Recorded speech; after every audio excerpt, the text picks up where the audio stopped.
तो ये जो कचरा है ये माँ के जिस्म का जो वेन है ना उसको मिल जाएंगे। यहाँ से जो कचरा निकल रहा है ना वो वेन के अंदर जाकर माँ के जिस्म में चला जाएगा। तो माँ का जिस्म बच्चे से कचरा अपने वेन्स के ज़रिए ले जा रहा है।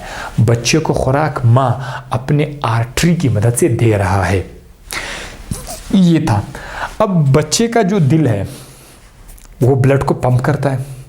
वो किस ब्लड को पंप करता है? आर्टरी के अंदर। जो हमें पता है ना, दिल जो है वो आर्टरी के अंदर ब्लड को पंप करता है, पुश कर देता है।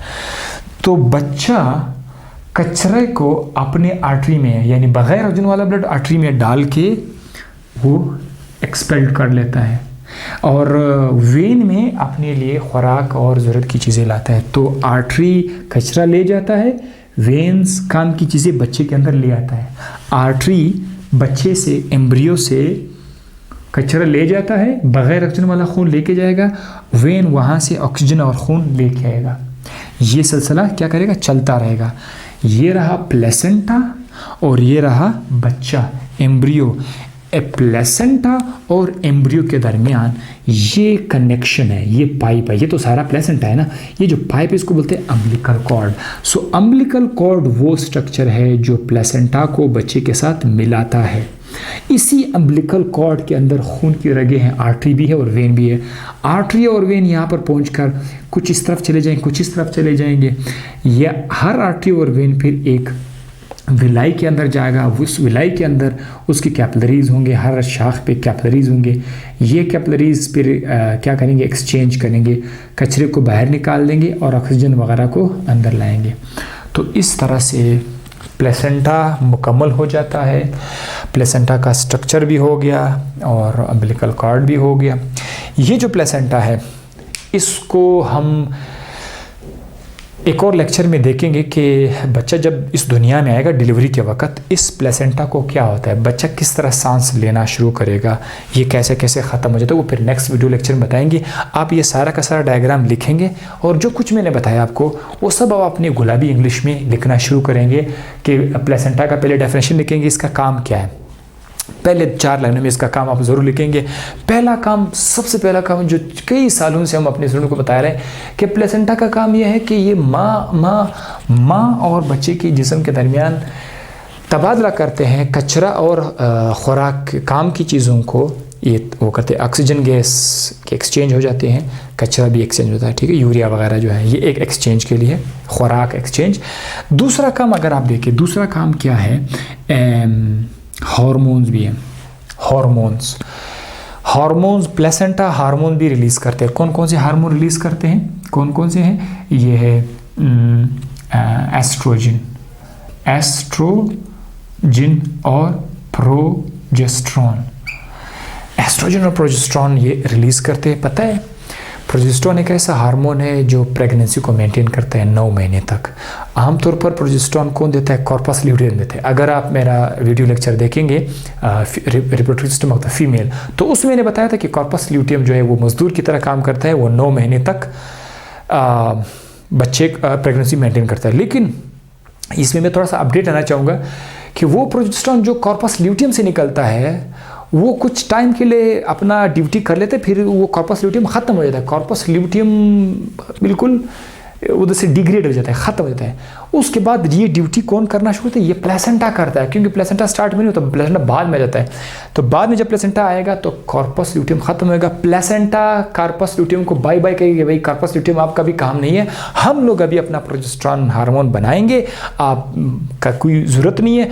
अब ये जो प्रोजेस्टेरोन है ये माँ के जिस्म के अंदर प्रेगनेंसी को 9 महीने तक मेंटेन करेगा। तो प्लेसेंटा प्रोजेस्टेरोन भी निकाल रहा है, बच्चे को खुराक भी दे रहा है, बच्चे से कचरा भी निकाल रहा है। ये सारा का सारा काम जो है ये प्लेसेंटा का है। प्लेसेंटा माँ के जिस्म में हमेशा नहीं रहता, जब तक बच्चा माँ के पेट के अंदर है प्लेसेंटा है, बच्चा बाहर आया प्लेसेंटा भी बाहर आएगा। तो इसका सिर्फ इतना सा स्ट्रक्चर था, बड़ा प्यारा स्ट्रक्चर है और स्ट्रक्चर भी हो गया, डेफिनेशन भी हो गया। आई होप आपको ये लेक्चर समझ आ गया होगा। समझ आ गया है तो हमें ज़रूर लाइक दीजिए करें और आपके आसपास जो दोस्त हैं उनको भी ये वीडियो शेयर करते जाइएगा। हमारे लिए दुआएं करते रहे, दूसरों के लिए भी दुआएं करें। इस खोपड़ी के अंदर नेगेटिव चीज़ों को कभी नहीं आने देना, हमेशा पॉजिटिव सोचते रहिएगा। दुआ में याद रखिएगा। अल्लाह हाफिज़।